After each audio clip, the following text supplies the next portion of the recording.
couple of questions about dialogue and engaging in dialogue with people. So the first issue that I face is I have a very high need for intellectual stimulation, and I can't get that with most people. It's something like you can have a dialogue for a time, but then it's high trait openness.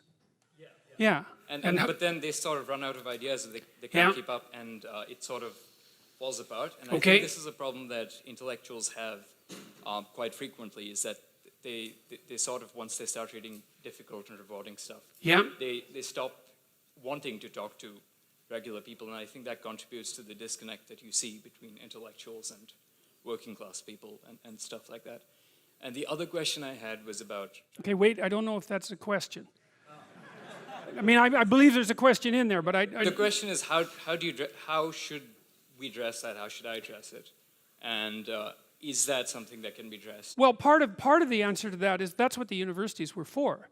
I mean, you know, not everybody is equipped to or interested in engaging in high-level discussion of abstract and creative ideas. You know, you hear this idea that everyone's creative. That's a lie.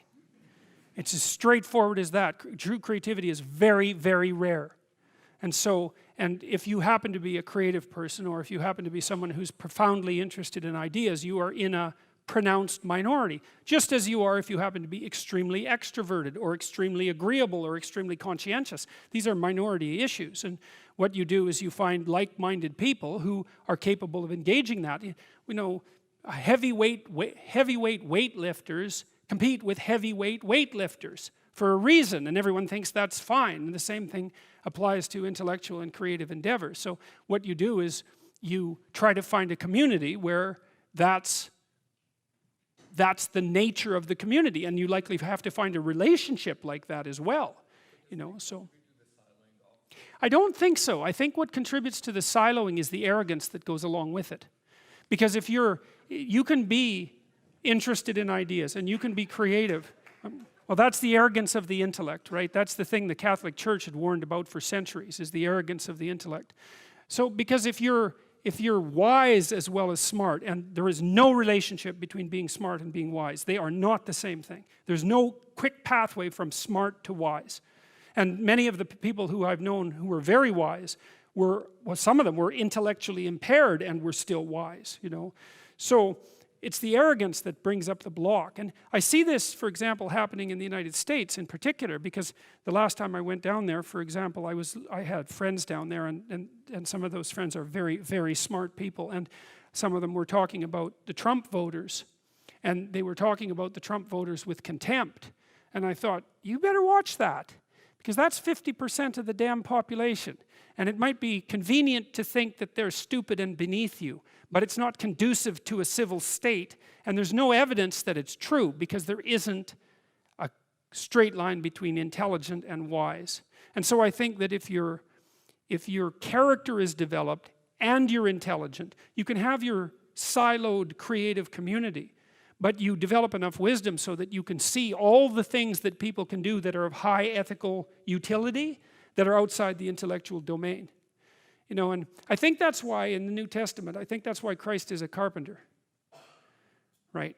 Because, well, first of all, a carpenter is one of those jobs that when you're dishonest, it manifests itself immediately, because what you build falls down.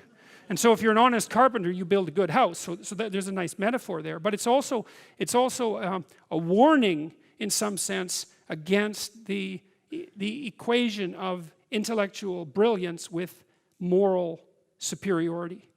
And so if the intellects would drop their moral superiority, and fat chance there is of that, then the divide between the working class, say, and the elite would resolve. And there's every reason to have respect for decent working class people. I mean, it's on their labor, as the left-wingers at least hypothetically agree, that the entire edifice of the culture is resting. So you can have your cake and eat it too, but you have to not assume that your niche makes you superior. And it's very difficult for smart people, especially smart. There's this scene in Nietzsche's, it's in Thus Spake Zarathustra, where Zarathustra, the prophet, comes down from the mountain, and he comes into a public square, and there's this crowd around this little midget who's only about this high, who has a gigantic ear, and everyone is marveling at him. Well, that's what the modern intellect is like. It's a midget with a giant, well, mouth generally, not an ear. And the being is underdeveloped, but the intellect is hyper activated. And it makes the person extraordinarily unbalanced. And it's partly because they can't compete outside the intellectual realm. And that makes them very bitter, because they tend to think, well, God, I'm so smart, everything should just come to me. It's like, sorry, that's not how the world works. And it also, that attitude is immediately evident to people that they're talking to when they talk in the manner that they talk, if they are arrogant intellectuals of that sort. You see that in, The Simpsons did a good job of that with Comic Book Guy, right? I mean, he completely useless in every possible dimension with an IQ of about 160. And it's very annoying to people who have an IQ of 160 that they can also be completely useless. But it happens a lot, so.